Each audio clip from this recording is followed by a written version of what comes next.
अस्सलाम वालेकुम, जय हिंद। प्यारे बच्चों, आज हम सॉल्व करेंगे क्लास 8 में एक्सरसाइज 17.2। तो 17.1 ऑलरेडी मैंने अपलोड कर चुका काफ़ी दिन पहले, आप प्लेलिस्ट में जाके देख सकते हैं।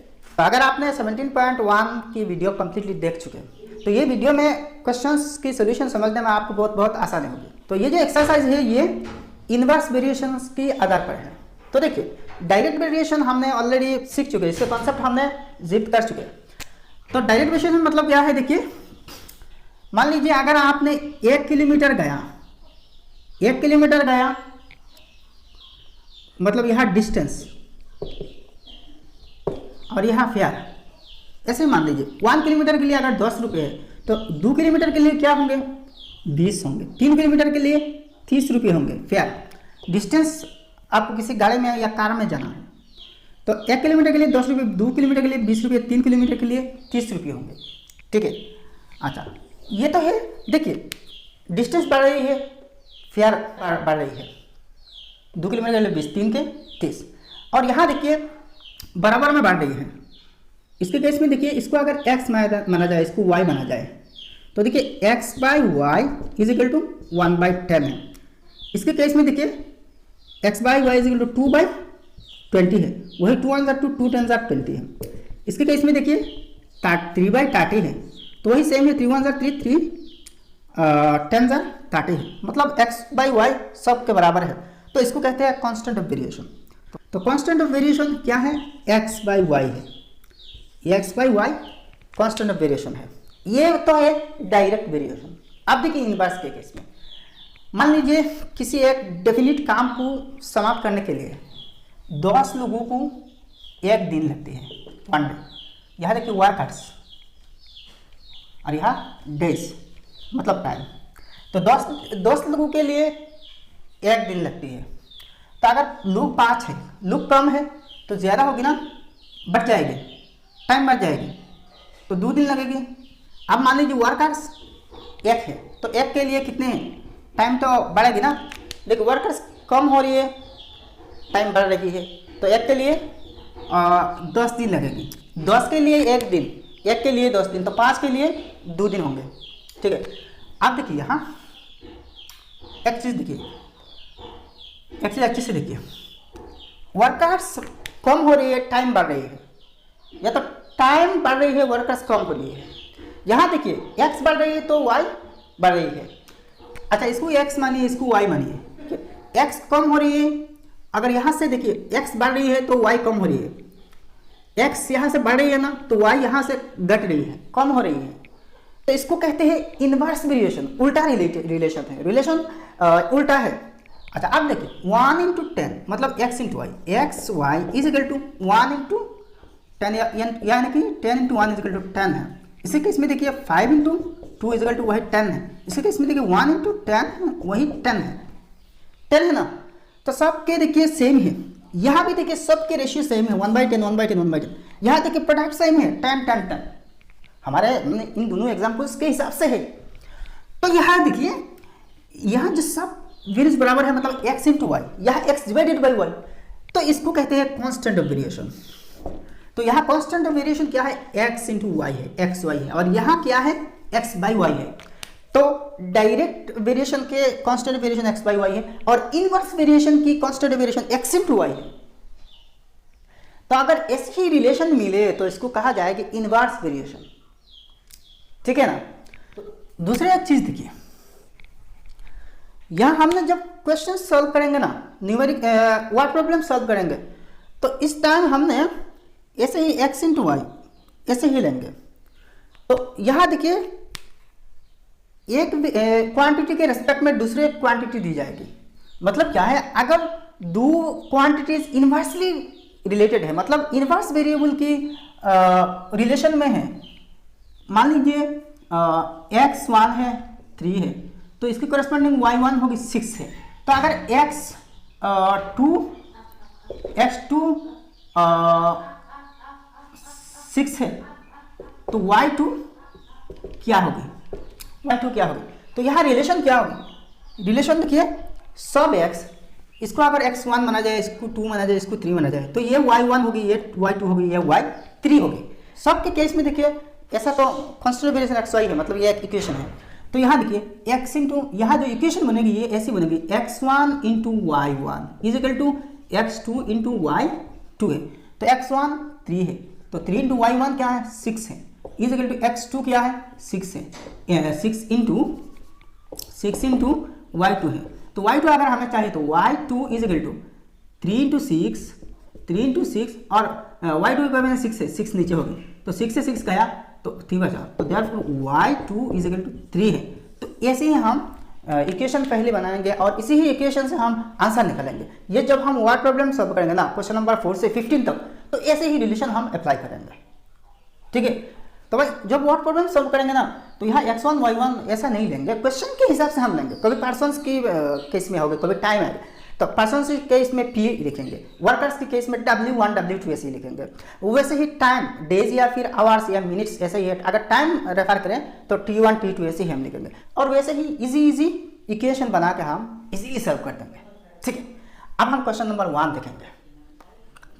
अच्छा, तो क्वेश्चन नंबर 1 सॉल्व करने के पहले मैं एक बात बताना चाहता हूँ। अगर आपके पास क्लास 5 के मैथ्स हेड बुक है, क्लास 5 के, तो मुझे इस नंबर पर व्हाट्सअप करना, बहुत इंपॉर्टेंट काम है, ठीक है। अब क्वेश्चन नंबर 1 देखिए, in the following identify the cases of direct variation and inverse variation, do not work out the problems.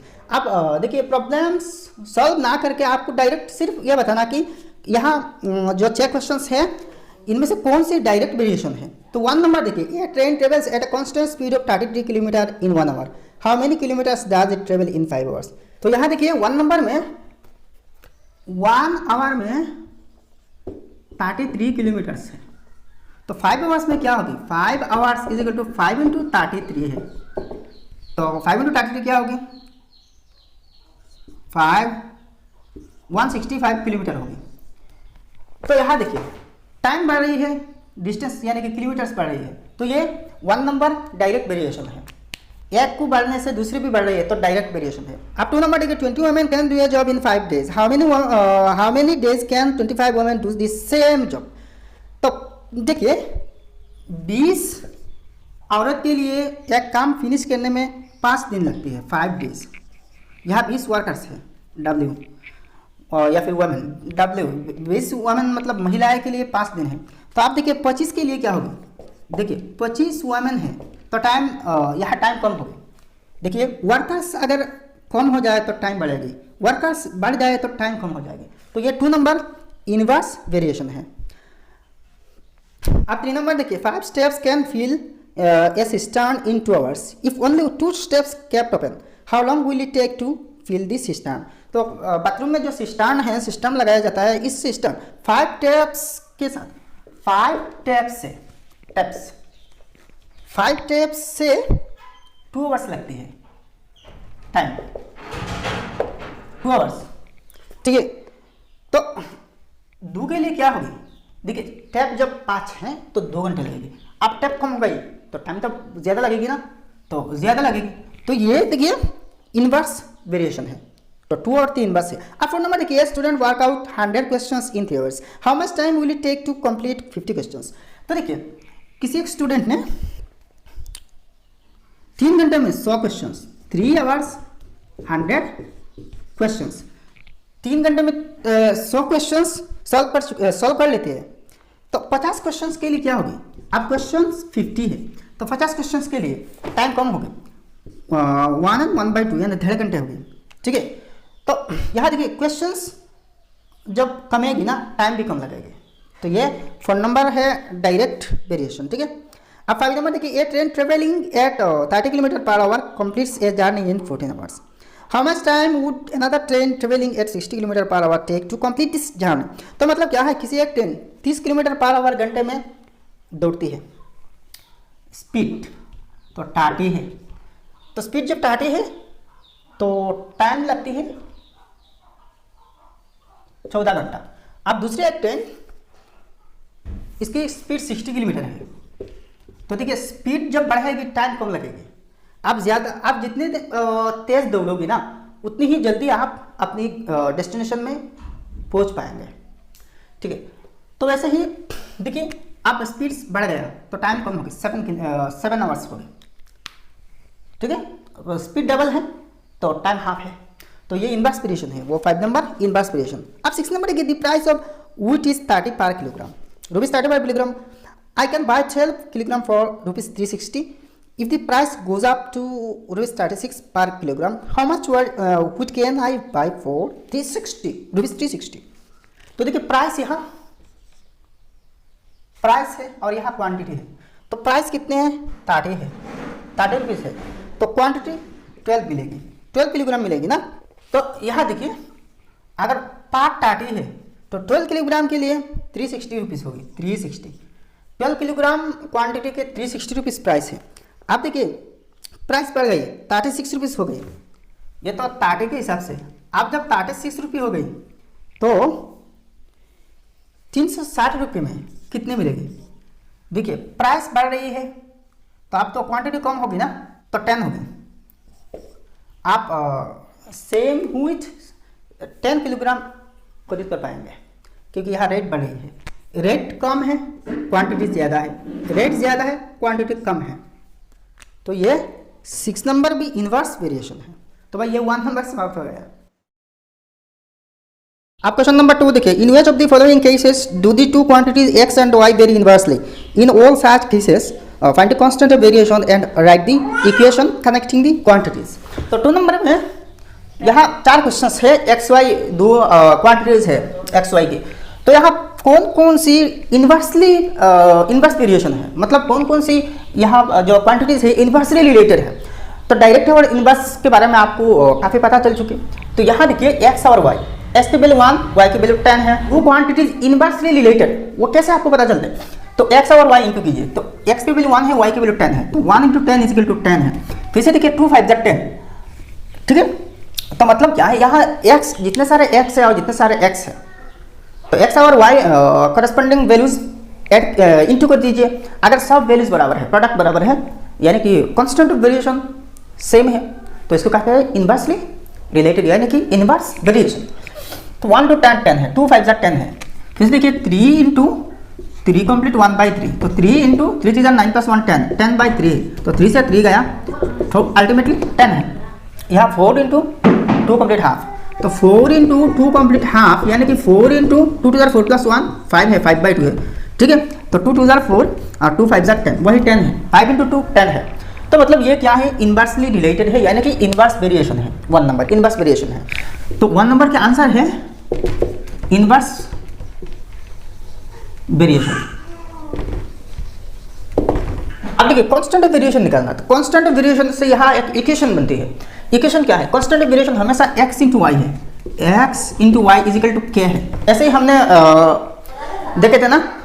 तो मतलब क्या है, ये जो k है ये कांस्टेंट ऑफ वेरिएशन है और k की वैल्यू x और y दोनों के प्रोडक्ट है। तो यहाँ देखिए k तो नहीं लिखेंगे, तो यहाँ क्या लिखेंगे, x और y इंटू करेंगे, तो 1 × 10 = 10 है। तो मतलब ये एक्स वाई यानी कि एक इक्वेशन है, एक्स वाई = 10 है, तो वही होता है इक्वेशन, ठीक है। अच्छा नेक्स्ट देखिए, इसकी कांस्टेंट ऑफ वेरिएशन भी वही 10 है, यानी कि x × y है। अच्छा ये है इक्वेशन, ठीक, कांस्टेंट की इक्वेशन। अब 2 नंबर देखते हैं इनवर्सली रिलेटेड है कि नहीं। 1 × 5 5, देखिए 1 × 5 = 5 है। फिर देखिए 2 × 4 = 8 है। तो देखिए 5 नॉट = 8 है, दोनों तो बराबर नहीं है, दोनों बराबर नहीं आ रही है ना। तो देखिए ये नॉट इनवर्स रिलेटेड, ये इनवर्स वेरिएशन नहीं है, नॉट इनवर्स वेरिएशन। तो देयरफॉर नॉट इनवर्स वेरिएशन, ये इनवर्स वेरिएशन नहीं है 2 नंबर, ठीक है। अच्छा 3 नंबर देखिए एक्स वाई, मतलब आप देखिए इंटू करते 2 12 24, 3 8 24, 6 4 24, 8 3 24, 12 2 24। तो देखिए सब में देखिए एक्स वाई सेम आ रही है, तो ये देखिए इनवर्स वेरिएशन है, इनवर्स वेरिएशन है। और ये जो इक्वेशन होगी कांस्टेंट ऑफ वेरिएशन की, ये एक्स वाई = 2 12 24, 2 × 12 = 24 है, सबके केस में 24 आएगी। तो ये होता है इक्वेशन, मतलब कांस्टेंट ऑफ वेरिएशन की। अब नेक्स्ट 4 नंबर देखिए एक्स वाई, तो 1 × 1 1 है। अच्छा 2 × हाफ, देखिए 2 × हाफ में तो 1/2, 2 से 2 कैंसिल 1 है, वही 3 × 1/3। तो देखिए 3 × x की वैल्यू 3 है, y 1/3 है, तो x × y मतलब 3 × 1/3, 3 से 3 कैंसिल वही 1 है। वैसे ही 4 इंटू 1/4, तो 4 से 4 कैंसिल 1 बचेगी। 5 इंटू 1/5 यानी कि 5 से 5 कैंसिल 1 होगी। तो सब में देखिए एक्स वाई इक्वल टू 1 आ रही है, सेम आ रही है। तो मतलब क्या है, ये इनवर्स वेरिएशन है, क्योंकि यहाँ सब एक्स वाई की वैल्यूज के केस में एक्स वाई बराबर आई है एक्स इंटू वाई, तो ये इनवर्स वेरिएशन है।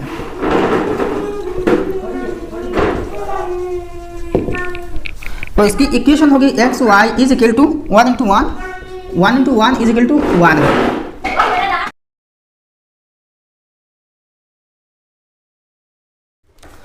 आप 3 नंबर क्वेश्चन देखिए, if A and B vary inversely find the constant of variation and complete the table. तो 3 नंबर में 2 क्वेश्चंस है, पहले इनवर्स ऑफ वेरिएशन निकालना और इसके बाद टेबल को कंप्लीट करना। तो inverse of variation A into B होगी, ठीक है। A into B is equal to 3 into 20 is equal to 60 है। अगर यहाँ सब क्वांटिटी इनवर्स से रिलेटेड है, मतलब इनवर्स वेरिएशन है, तो 3 टू 20 जार 60 है। तो इसके केस में भी दोनों की प्रोडक्ट 60 होगी, इसके केस में भी, इसके केस में भी, इसके केस में भी। आप टेबल को फिलअप करना। तो मतलब क्या है, यहाँ क्या होगी, यहाँ देखिए ए 4.5 है, तो A into B is equal to, तो 60 है ना, और ए की जगह में देखिए 4.5 है, ए की जगह में 4.5 है, इंटू बी है इज इक्वल टू 60 है। अब देखिए v की वैल्यू चाहिए, तो v की कोएफिशिएंट 4.5 होगी, तो b is equal to 60 divided by 4.5 है। आप डेसिमल पॉइंट रिमूव कीजिए तो 600 हो गया, और यहाँ 45 हो गया, मतलब 10 से इंटू करनी पड़ेगी बोथ न्यूमरेटर और डिनोमिनेटर को। 5 से काटिए, 5 9 जार 45 और 5 120 जार 600। अच्छा, आप देखिए फिर से 3 से काट सकते हैं, 3 3 जार 9 है, और 3 40 जार 120। आप देखिए 40 को 3 से डिवाइड दे दीजिए, 40 को 3 से डिवाइड देना तो क्या आएगी, 3 13 जार 39, 1 बचेगी, तो 13 कंप्लीट 1/3 होगी, तो 13 एंड 1/3 है, ठीक है। ऐसे भी रख सकते हैं, और अगर आप चाहें तो डेसिमल में भी रख सकते हैं। तो 13 कंप्लीट 1/3 को अगर डेसिमल में लिखा जाए ना, तो 13.33 ऐसा हो गया, ये हो। अच्छा, तो इसको 13.33 भी लिख दीजिए, 13.33, ये डेसिमल में है, तो इसको भी डेसिमल में लिखिए। नेक्स्ट देखिए, यहाँ क्या होनी चाहिए, तो मतलब 60 को 12 से डिवाइड दीजिए, तो 5 हो गई, तो ये 5 है। अब 7.5 है ए की वैल्यू, तो 60 को 7.5 से आप देखिए डेसिमल पॉइंट रिमूव कीजिए, 600 हो गया और 75 हो गया। 5 से कटना 5, अच्छा 15 से कट सकते हैं, 15 5 जार 75, और 15 40 जार 600, 5 8 जार 40, तो यहाँ 8 हुआ, ये 8 हुआ। अब देखिए 60 को 10 से डिवाइड देना, तो 6 होगी, तो यहाँ 6 है। तो 1 नंबर की टेबल कंप्लीट हो गया। अच्छा, यहाँ लिखिए कांस्टेंट ऑफ वेरिएशन। 2 नंबर में भी कांस्टेंट ऑफ वेरिएशन, तो देखिए ए इंटू बी है, ए इंटू बी है इज इक्वल टू ए 40 है, और बी 1 है, तो इज इक्वल टू 40 × 40 है, बस। अच्छा, आप देखिए 40 से इसकी वैल्यू चाहिए ना, तो यहाँ 10 है, तो काट दीजिए, 10 से डिवाइड दे दीजिए प्रोडक्ट यानी कि 40 को, तो क्या हो गया 4 हो गया। नेक्स्ट देखिए बी की वैल्यू, ए की वैल्यू चाहिए, तो यहाँ 5 है, 5 से डिवाइड देना, तो 8 होगी, 5 8 जार 40, 8 हो गया। यहाँ देखिए 10 है, तो 40 को 4 से डिवाइड देना, तो 10 हो गई, तो यहाँ है 10। अब 40 को 20 से डिवाइड देना, तो 2 होगी, तो यहाँ 2 है। तो देखिए कितनी इजीली कंप्लीट हो गया टेबल, कितनी इजी है। देखिए एक्चुअली इनवर्स वेरिएशन की जो कॉन्सेप्ट है वो डायरेक्ट वेरिएशन से बहुत इजी है। मैं आपको ये जो वर्ड प्रॉब्लम्स है ना प्रैक्टिकली ऐसे ही दिखा दूंगा ना, एकदम पानी की तरह आसान हो जाएगी, एक बिल्कुल भी यकीन मानिए।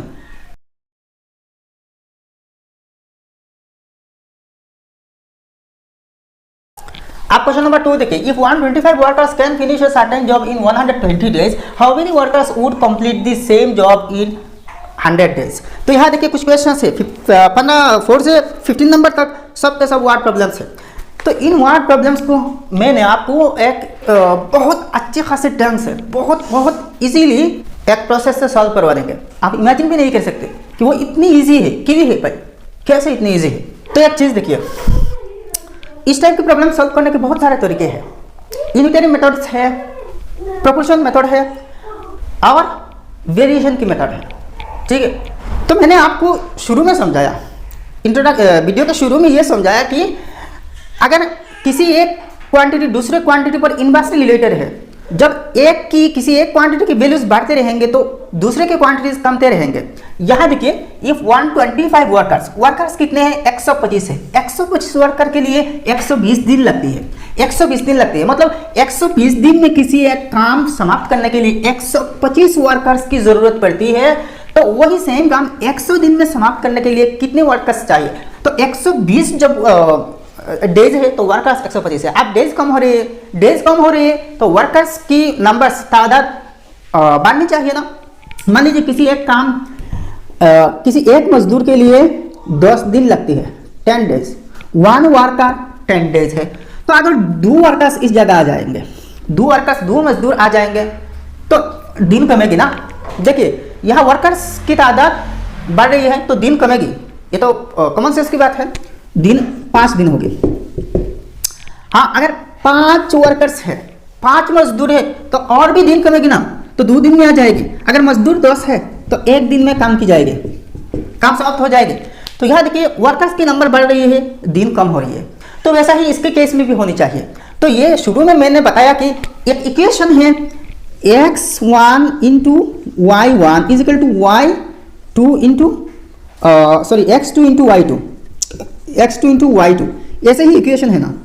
मतलब x1 की जो वैल्यू है और y1 x और y यहाँ दो अलग अलग क्वांटिटीज है। तो ये इक्वेशन के कंसेप्ट हम यूज करेंगे यहाँ भी, लेकिन यहाँ हम xy नहीं लेंगे। यहाँ देखिए यहाँ वर्कर्स को w लेंगे और डेज ये मतलब डेज, आवर्स, मिनट्स, ये क्या होता है, टाइम होते हैं। तो इसको हम टाइम के हिसाब से t लिखेंगे, ठीक है। तो यहाँ देखिए इस इक्वेशन के पैटर्न में हम यहाँ लेंगे। तो यहाँ वर्कर्स कितने हैं, W1 हम लिखेंगे, W1 इज 125, ऐसे ही मानेंगे, ठीक है, 125। और ये टाइम है, डेज है ना, तो इसको टाइम 1 लिखेंगे, T1 इज 120 है। अच्छा नेक्स्ट देखिए ये भी टाइम है ना, 100 दिन में समाप्त करनी है, वो काम 100 दिन में समाप्त करनी है। तो यहाँ 100 को हम T2 लेंगे, T2 इज 100, ठीक है। तो आप देखिए क्या चाहिए आपको, वर्कर्स की तादाद चाहिए ना। 100 दिन में समाप्त करने के लिए आपको कितने वर्कर्स चाहिए, तो देखिए ये W2 है, W1 तो यहाँ मतलब 125 है, तो W2 इज इक्वल टू क्या है। तो देखिए देयरफॉर इस इक्वेशन के कंसेप्ट पर हम जाएंगे। तो x1 इंटू y1, तो यहाँ देखिए x मतलब W1, तो W1 इंटू T1 है is equal to W2 into T2 है। तो इम्प्लाइज आपको चाहिए क्या, W2 चाहिए, तो W2 is equal to W2 के कोएफिशिएंट T2 है, तो ये तो इंटू है ना। तो देखिए 2x is equal to AB है, तो अगर x की वैल्यू चाहिए तो x की न्यूमेरिकल कोएफिशिएंट 2 है, तो ये जो न्यूमेरिकल कोएफिशिएंट इसको डिवाइड करने पड़ेगा न्यूमेरिकल कोएफिशिएंट से, तो AB डिवाइडेड बाय 2 है। तो ऐसा ही देखिए इसकी तो न्यूमेरिकल कोएफिशिएंट नहीं है बल्कि यहाँ W2 एक वेरिएबल है, तो इस वेरिएबल की कोएफिशिएंट ये वेरिएबल है और इसकी ये है। तो हमें क्या चाहिए, W2 चाहिए, तो इसकी कोएफिशिएंट T2 है, तो मतलब T2 इसके नीचे आ जाएगी। तो W1 into T1 divided by T2 है, ठीक है ना। अच्छा तो इज इक्वल टू देखिए W1 क्या है, 125 है, 125 इंटू T1 देखिए 120 है, 120 डिवाइडेड बाई T2 कितने हैं, देखिए T2 100 है, 100 है। अब देखिए एक 0 से इस 0 को उड़ा देना। अब देखिए यहाँ 10 है तो 5 से कट सकते हैं, तो देखिए 5 2 10 है और 5 25 125 है। अब देखिए 2 6 12 है और 6 25 150 है। तो यहाँ W2 150 है, मतलब यहाँ W2 मतलब हमें क्या चाहिए, W2 मतलब नंबर ऑफ वर्कर्स। तो देयरफॉर आप क्वेश्चन आंसर ऐसे ही फाइनल करना, हाउ मेनी डेज, ये जो लास्ट क्वेश्चन के पार्ट है, क्वेश्चन के लास्ट पार्ट के हिसाब से आंसर ऐसे ही ऑर्नामेंट कर देना, how many workers would complete the same job in 100 days. तो ऐसा ही लिख सकते हैं कि 150 workers would complete the same job in 100 days, या तो ऐसे ही लिख सकते हैं the required number of workers to complete the same job in 100 days is 150। बस तो ऐसे ही लिखना, देखिए कितनी आसानी से निकल गया। वैसे ही कर सकते हैं। अच्छा दूसरी एक चीज देखिए, ये जो W2 क्या है क्वेश्चन मार्क्स में लिखा, अगर आप चाहे तो इसको ऐसे भी लेट कर सकते हैं, let the number of workers भी W2, ऐसे भी लेट कर सकते हैं। तो अगर लेट की जाए ना तो इसको ना लिखे, अगर लेट ना करें तो ऐसे ही लिखे, दोनों ही सही है। आप क्वेश्चन नंबर 5 देखिए, working 5 hours a day, Ashi can type 100 pages of a book in 15 days. How many hours a day should she work to finish the work in 12 days? तो Ashi एक लड़की है, इसने रोजाना 5 घंटे काम करने से किसी एक पेज टाइप करती है 15 दिन में, 100 पेज टाइप करती है 15 दिन में। तो रोजाना 5 घंटे काम करने से, मतलब टाइपिंग काम 5 घंटे टाइप करके 15 दिन में 100 पेज समाप्त करते हैं, 100 पेज टाइप कर सकते हैं। तो सेम काम 12 दिन में करने के लिए रोजाना कितनी घंटे करने पड़ेगी? तो यहाँ देखिए पेज तो 100 है, तो इससे हमें कोई लेना देना नहीं, इसको काट दीजिए। अच्छा, तो यहाँ देखिए हमें जो क्वांटिटी की ज़रूरत है वो ये है कि 5 आवर्स लगती है। 5 आवर्स काम करने से 15 दिन लगते हैं। देखिए 5 घंटे रोजाना काम करने से 15 दिन में समाप्त होते हैं। हाँ ठीक है, तो 12 दिन में समाप्त होने के लिए क्या होना चाहिए? इसको कंपास ले सोचिए, 15 दिन में समाप्त होने के लिए 5 घंटे लगते हैं, तो 12 दिन में समाप्त होने के लिए कितने दिन लगते हैं? तो यहाँ देखिए दोनों ही टाइम है, तो यहाँ दूसरे हम वेरिएबल्स लेंगे, यानी कि आवाज को एज लेंगे। ठीक है, आवाज को H1 लेंगे, तो H1 इजिकल टू 5 है। अच्छा, H2 यहाँ चाहिए हमें, H2 तो हमें चाहिए ना, H2 इजिकल टू क्या है? अच्छा नेक्स्ट देखिए ये डेज है ना, तो इसको D1 हम लिखेंगे। तो D1 देखिए कितने लगती है? 15 लगती है, 15 है। आप देखिए D2 मतलब 12 दिन में समाप्त करने के लिए, तो D2 12 है। भाई समझा ना, अच्छे से समझा ना यहाँ एक्चुअल में हो क्या रहा है। तो देयरफॉर अब इक्वेशन बनाएंगे H1 D1 के साथ, H2 D2 के साथ, मतलब 1 1 के साथ इंटू और 2 2 के साथ इंटू हो गए। तो H1 इंटू, अच्छा पहले 2 लिख सकते हैं, H2 into D2 is equal to H1 into D1 है। या 2 पहले क्यों लिखा? क्योंकि इस साइड में वेरिएबल रखना है और इस साइड में आंसर निकालना है। ठीक है, तो देखिए इंप्लाइज हमें क्या चाहिए? H2 चाहिए, तो H2 अपनी जगह में रखे, ये तो H2 वेरिएबल की तरह मान लीजिए। तो H2 इजिकल टू इसके कोएफिशिएंट D2 है, तो इसको डिवाइड दे दीजिए D2 से। ठीक है, तो H1 into D1 divided by D2 है। तो ये implies H2 is equal to, अब देखिए H1 कितने हैं? H1 5 है, इंटू D1 क्या है? D1 15 है, डिवाइडेड बाई D2 कितने हैं? D2 12 है, 12 है। ठीक है, अच्छा यह एक चीज़ गलती हो गई है, यह 5 नहीं, यह 4 है, यह 4 है। H1 यह 4 है, सॉरी 4 है, तो यह 4 है, 4 है भाई, 4 है, ये 5 नहीं, ये 4 है, मैंने गलती से लिख दिया। ठीक है, अब देखिए 4 3 12, 3 5 15, तो इज इक्वल टू 5 है। तो यहाँ 5 है क्या असल में? H2 है ना, और H2 क्या है? यहाँ टाइम है। H2 क्या है? क्या टाइम है, मतलब क्या है? पर डे आवर्स है। तो अब आंसर ऐसे लिखना, how many hours a day should she work? She should work 5 hours a day to finish in 12 days. कितनी इजी है, कितनी इजी है भाई। वीडियो तो एक लाइक कर देना भाई, पटाख से लाइक कर देना।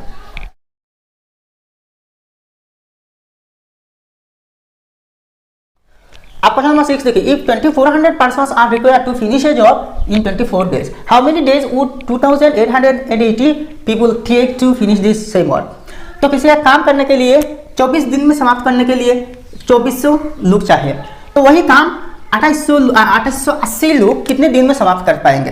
तो यहाँ देखिए हमें क्या निकालनी चाहिए? दिन, people like to finish the work, how many days. तो आप डेज मतलब टाइम निकलने चाहिए। तो यहाँ देखिए ये पर्सन है, पीपल है, तो P लिखना, P फॉर पीपल 2400, P1 2400। अच्छा P2, यहाँ देखिए P2 इतने लोग हैं ना, 2880 है। अच्छा नेक्स्ट देखिए ये टाइम 1 है, T1 लिखिए, T1 इज इक्वल टू 24, तो T2 क्या चाहिए? T2 चाहिए ना। अच्छा तो देयरफॉर इक्वेशन देखिए T2 इंटू P2, 2 के साथ into is equal to P1 into T1 implies T2 is equal to P1 into T1 divided by P2 है, ठीक है। अच्छा तो implies T2 is equal to, T2 मतलब टाइम पे है ना, तो P1 की वैल्यू क्या है? देखिए P1 2400 है, इंटू T1 देखिए T1 24 है, डिवाइडेड बाई P2 कितनी है? देखिए P2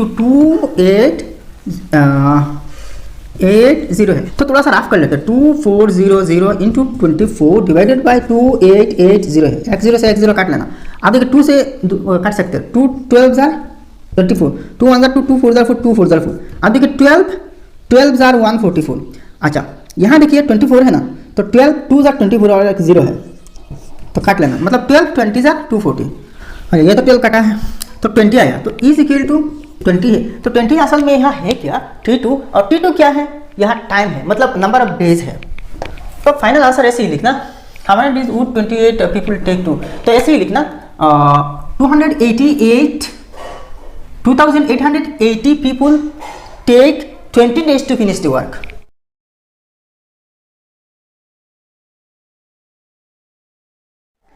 अब 7 नंबर देखिए, 8 pumps can empty a water tank in 42 hours, how many hours would 56 pumps take to do the same work।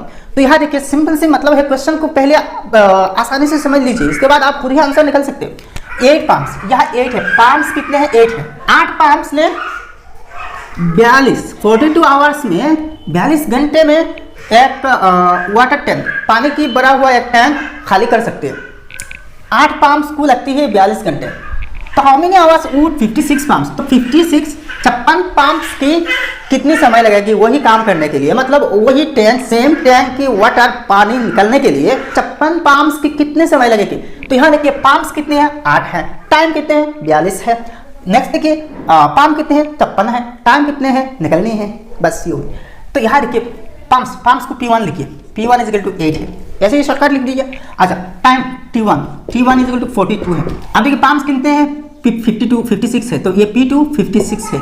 अच्छा तो टाइम क्या चाहिए ना, तो T2 है, T2 क्या है, तो देखिए therefore T2 into P2 is equal to T1 into P1 है, इम्प्लाइज T2 चाहिए, T2 is equal to T1 into P1 divided by P2 है, तो implies T2 is equal to T1 कितने हैं, T1 देखिए T1 42 है, 42 इंटू P1 देखिए 8 है, डिवाइडेड बाई P2 कितने हैं, P2 56 है, तो 8 7 जार 56, 7 6 जार 42, तो इज इक्वल टू 6 है।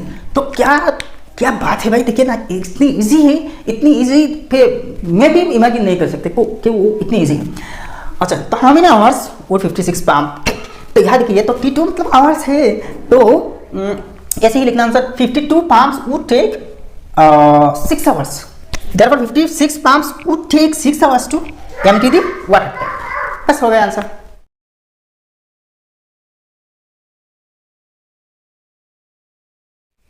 अब नेक्स्ट 8 नंबर देखिए, Meena reads 20 pages of a story book every day and finishes it in 12 days। Raju is a slower reader and can only read 15 pages every day, how many days will he take to finish the book। तो मीना ने एक story book को 12 दिन में complete करते हैं, जबकि रोजाना हर रोज देखिए 20 पेज पढ़ती है मीना ने, और सेम बुक। राजू थोड़ा सा स्लो रीडर है, वो तो लड़का है ना, लड़के तो उम्मूमन स्लोअर होते हैं, तो लड़कियां तो पढ़ने में बहुत आगे है, मतलब रीडिंग में बहुत आगे जा चुके हैं, बहुत अच्छी रीडिंग करते हैं, मेमोराइज भी बहुत अच्छे से कर लेते हैं, ठीक है, लड़कियों का काम है। तो रोजाना अगर 20 पेज है, ये पेज है 20, तो 20 पेज पढ़ने से 12 दिन लगती है समाप्त होने से। मतलब क्या है, 12 दिन में समाप्त हो जाएगी अगर रोजाना 20 पेज पढ़ा जाए। तो अगर 15 पेज रोजाना पढ़ा जाए तो कितने दिन लगेंगे, मतलब ये पेज 2 है, पेज 1 पेज 2, डे 1 मतलब डेज है, टाइम 1 तो टाइम 2 चाहिए। तो यहाँ देखिए T1 is equal to 12 days है ना, 12 है। अच्छा T2 इज इक्वल टू चाहिए। अच्छा अब देखिए P, इसको पेज तो P मान लीजिए, तो P1 इज इक्वल टू 20 है। अच्छा P2 इज इक्वल टू 15 है, ठीक है ना भाई, आप तो निकल सकते हैं। अब 1 के साथ 1, 2 के साथ 2 इंटीग्रेट, तो T2 into P2 is equal to T1 into P1 implies T2 चाहिए, तो T2 is equal to T1 into P1 divided by P2 है, तो implies T2 is equal to T1 कितने हैं, T1 12 है, इंटू P1 कितने हैं, P1 20 है, डिवाइडेड बाई P2 15 है। अब देखिए 3 4 जार 12, 3 5 जार 15, 5 4 जार 20, 4 4 जार 16, तो इज इक्वल टू 16 है। मतलब राजू थोड़ा सा स्लोअर है, तो अगर उसने हर रोज 15 पेज पढ़ते हैं तो इसके लिए पूरी स्टोरी बुक को रीड आउट करने के लिए, समाप्त करने के लिए 16 दिन लगेगी, जबकि मीना को 12 दिन लगते हैं। तो वैसे ही आप ऐसे ही लिखिए, how many days will he take, तो Raju will take 16 days to finish the book।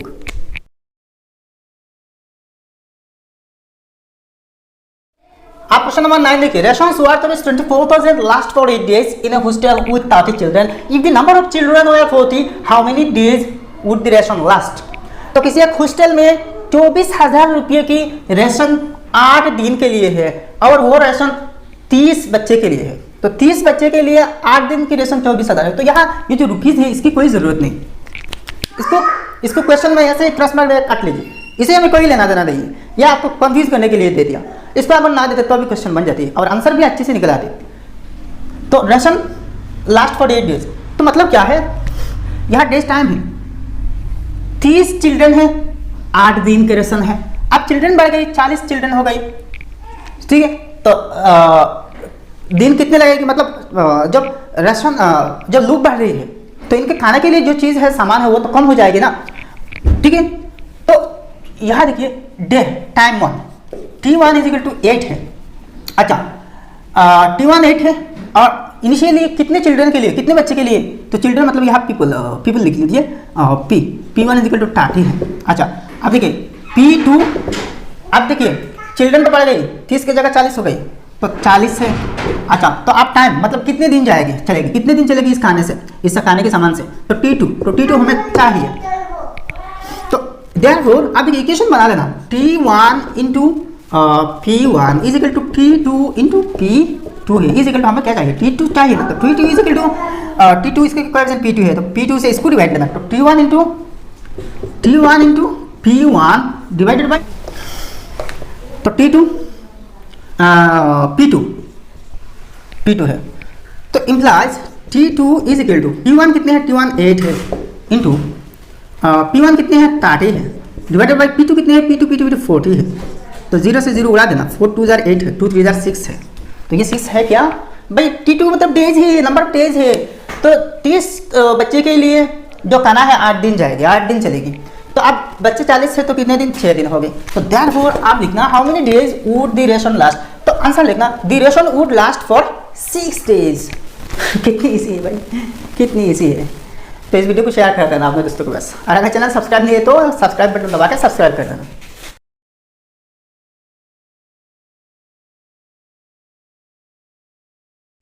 अब क्वेश्चन नंबर 10 देखिए, enough food was bought for an army camp of 1000 man to last for 30 days. तो किसी एक आर्मी कैंप के लिए camp में 1000 army के लोग के लिए 30 दिन की खाना मौजूद है, 30 दिन की खाना मौजूद है। तो 1 नंबर में देखिए, if 250 man left the camp how many days will the food last. तो 1000 आर्मी पर्सनल्स के लिए 30 दिन के खाना पीना मौजूद है। आप देखिए 250 लोग यहाँ से चले गए, 250 आर्मी पर्सनल्स यहाँ से दूसरे जगह पर चले गए, तो आप खाना कितने दिन जाएंगे। देखिए लोग कम है, टाइम ज़्यादा, टाइम बढ़ जाएगा। तो यहाँ लिखना पहले देखिए enough food was but P1 person P1 is equal to 1000 है। अच्छा, अब देखिए 1 नंबर के केस में 200 लोग तो 250 कम हो गए, तो P2 is equal to 1000 minus 250 is equal to 750 है। P2 के केस में देखिए 250 तो कम हो गए, लेफ्ट द कैंप छोड़ दी, तो आप कम हो गए ना, तो 750 में आ गए। अच्छा, तो कितने दिन के लिए time T1 is equal to 30 है। आप देखिए T2 चाहिए, T2 इज इक्वल टू क्या है, तो देयरफॉर आप देखिए डायरेक्ट T2 निकाल लीजिए, direct T2 is equal to, तो T1 into P1 divided by P2 है। इक्वेशन ऐसे ही बनती है ना। तो इज इक्वल टू T1 कितने हैं, 30 है, इंटू P1 कितने हैं, 1000 है, डिवाइडेड बाई P2 कितने हैं, 750 है, 750। आप देखिए 10 से 10 काट लेना। अच्छा, नेक्स्ट देखिए 3 25 जार 75। अब देखिए 25 40 जार 100 1000, तो इस इक्वल टू क्या निकला, 40 निकला। तो 1 नंबर के तहत देखिए 250 आर्मी अगर कैंप छोड़ दे तो खाना पहले 30 दिन के लिए थी, अब वो 40 दिन जाएगा। तो देयरफॉर ऐसे ही लिखना the food will last for 40 days. आप 2 नंबर देखिए, 2 नंबर ज़्यादा मुश्किल नहीं। If 250 more man join the camp, तो 1 नंबर में देखिए 250 लोग छूट दिए कैंप, अब 250 और भी ऐड हो गए, बढ़ गए, तो यहाँ जस्ट P2 में ऐड होगी, जस्ट ऐड होगी, तो ये 1250 होगी, 12 50 हो गई। अब देखिए सॉल्यूशन सब बाकी सब तो सेम है, और यहाँ थोड़ा सा चेंज हो गया, यहाँ चेंज हो गई। तो T1 अब क्या है, देखिए T1 तो पहले की तरह 30 है इंटू P1 अब देखिए 1000 तो है। अब P2 देखिए, P2 1250 है, तो एक जीरो से एक जीरो कट लेना। आप देखिए 125 है ना, तो 5 से काट सकते हैं, 5 4 जार सॉरी 5 नहीं 25 से, 25 4 जार 1000, 25 5 जार 125, 5 6 जार 30 है, तो 6 4 जार 24 है। तो आप आंसर होगी the food will last for 24 days. क्या बात है।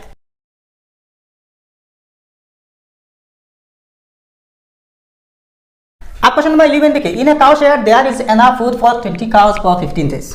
However, some cows are sold and the food lasted for 25 days. How many cows are sold? तो किसी एक काउ शेड में, गौशाला में 20 गाय के लिए 15 दिन की काना मौजूद थी।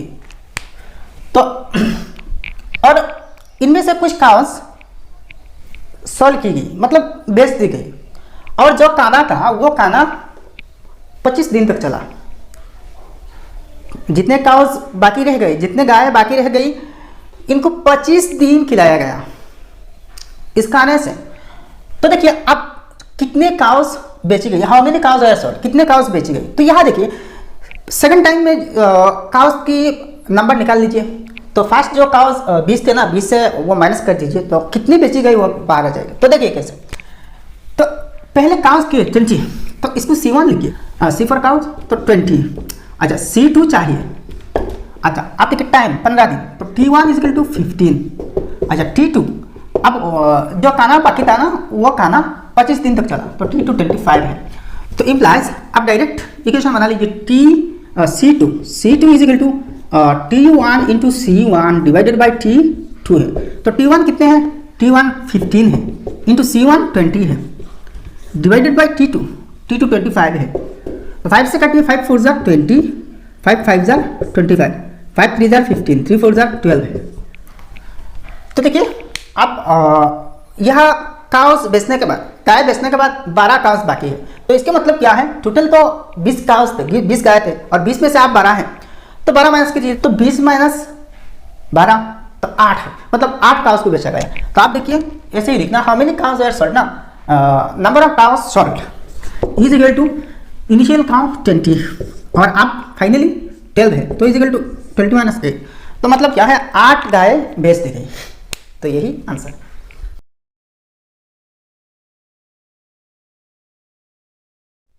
जनाब आप क्वेश्चन नंबर 12 देखिए, a ship going on a long journey has 35 days of food for 600 passengers. If the food lasted for only 30 days, how many passengers are there in the ship. तो किसी एक शिप में, किसी एक जहाज में 35 दिन के लिए 600 पैसेंजर्स की खाना पीना मौजूद थी। अब देखिए इनफैक्ट जो खाना मौजूद थे, इस खाना से 30 दिन चली, 30 दिन के बाद वो खाना खत्म हो गई, खाने का सामान खत्म हो गई। तो एक्चुअली इस शिप में, जहाज में कितने सवारी थे, कितने पैसेंजर्स थे। तो यहाँ देखिए इनिशियली तो 35 दिन के लिए 600 पैसेंजर्स की थी। अब देखिए दिन कितने हैं, 30 हैं, तो पैसेंजर्स कितने हैं, तो passenger for P1 is equal to 600, तो P2 मतलब चाहिए ना, P2 इज इक्वल टू क्या है। अच्छा इनिशियल डेज मतलब टाइम है, T1 इज इक्वल टू 35 और T2 अब क्या हुआ 30 है। तो देखिए देयरफॉर हमें क्या चाहिए, P2 चाहिए, तो डायरेक्ट इक्वेशन बना देना, P2 is equal to P1 into T1 divided by T2 है। इक्वेशन ऐसे होते हैं ना, तो पहले इक्वेशन यहाँ आप बना के देख लीजिए, यहाँ आ रही है, ऐसे आ रही है कि नहीं। P1 into T1 is equal to P2 into T2, वैसे ही देख लीजिए, P2 is equal to P1 into T1 divided by T2 होगी।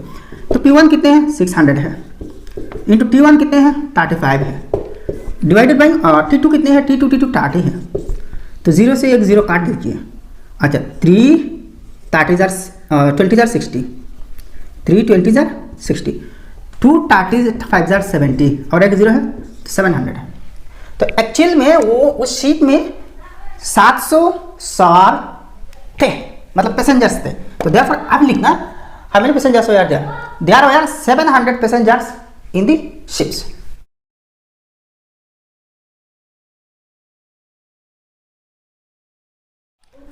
अब क्वेश्चन नंबर 13 देखिए, Shrikant runs at a speed of 35 km/h and completes a race in 16 minutes. If Prashad's speed is 32 km/h, in how much time will he complete the race? तो श्रीकांत की speed 35 km/h है, तो इस speed से दौड़ने से 16 minute में एक रेस कंप्लीट कर लेता है। तो प्रसाद की स्पीड 32 किलोमीटर है, तो प्रसाद को कितने टाइम लगेगी इस रेस कंप्लीट करने में? मतलब एक डेफिनिट डेस्टिनेशन है, इस डेस्टिनेशन तक जाने के लिए कितने मिनट लगेगी प्रसाद को, जबकि इसकी स्पीड 32 किलोमीटर प्रति घंटा है।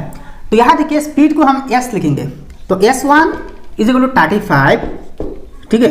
अच्छा तो 35 किलोमीटर के हिसाब से ये जो रेस है कितने मिनट लगेगी? 16 मिनट।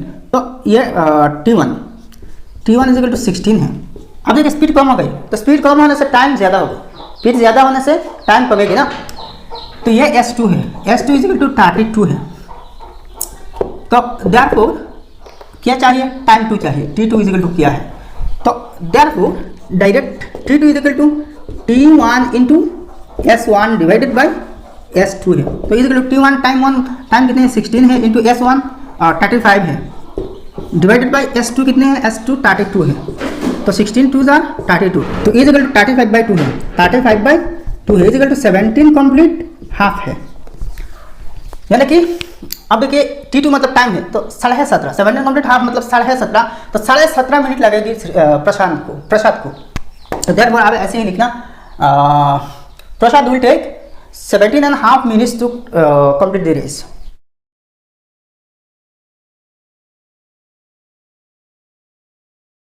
आप क्वेश्चन नंबर 14 लिखिए, a car travelling at a universal speed of 60 km/h completes the journey from Delhi to Jaipur in 4 complete half, यानी कि 4.5 घंटे। If the driver wants to complete this journey in 4 hours, at what uniform speed should he drive the car? तो एक car Delhi से जयपुर जाने के लिए 4.5 घंटा लगा देते हैं। अगर स्पीड 60 km/h है, 60 km/h स्पीड से 4.5 घंटा लगती है दिल्ली से जयपुर तक जाने के लिए। अगर ड्राइवर ये चाहे कि 4 घंटे में अपनी जर्नी कंप्लीट कर ले, तो इसको कौन सी यूनिवर्सल स्पीड में जाने होगा? मतलब कि यहाँ टाइम कम हो रही है तो स्पीड बढ़ानी पड़ेगी, स्पीड बढ़ाने से टाइम कमती है, स्पीड कमाने से टाइम बढ़ जाती है, टाइम ज़्यादा लगेगी ना। तो यहाँ देखिए फ्रॉम दिल्ली टू जयपुर, इससे हमें कोई मतलब नहीं है, कहाँ से कहाँ इसके मतलब नहीं। स्पीड है, टाइम है, तो 2 स्पीड्स होंगे और 2 टाइम्स होंगे। तो स्पीड S1, स्पीड को S1 लेके 60 है। अच्छा तो time T1 is equal to 4 complete half है, यानी कि 2 4 जार 8, नीचे तो 8 सॉरी नीचे 2 है, और 2 4 जार 8 + 1 9/2, यह T1 है। अच्छा T2 इज इक्वल टू 4 है, और टाइम 4 है, 4 घंटे है, 4 आवर्स है। तब क्या चाहिए? स्पीड चाहिए। तो S2 इज इक्वल टू क्या है? ठीक है, तो therefore S2 is equal to S1 into T1 divided by T2 है। तो इज इक्वल टू S1 कितने हैं? 60 है, इंटू T1 4 कंप्लीट यानी कि 9/2 है, डिवाइडेड बाई T2 कितने हैं? T2 4 है। तो आप देखिए 2 30 जार 60 है। अच्छा 2 2 जार 4 है, और 2 15 जार 30 है। तो इज इक्वल टू देखिए 15 इंटू 9 135 है, डिवाइडेड बाई 2 है, इज इक्वल टू 67.5 है। तो देयरफॉर देखिए 60 km/h स्पीड से 4.5 घंटा लगती है। तो अगर 4 घंटे में कार को पहुंचना है जयपुर तक दिल्ली से, तो इनको स्पीड बढ़ाना पड़ेगी, मतलब 67.5 km/h में जाना होगा। तो देयरफॉर आप इसी लिखना, the driver should drive the car eight a universal speed of 67.5 km/h। ठीक है, ये तो आंसर ऐसे ही लिख सकते हैं, थोड़ा सा शॉर्टकट, द स्पीड शुड भी 67.5 km/h, ऐसे भी लिखने से हो जाएगी।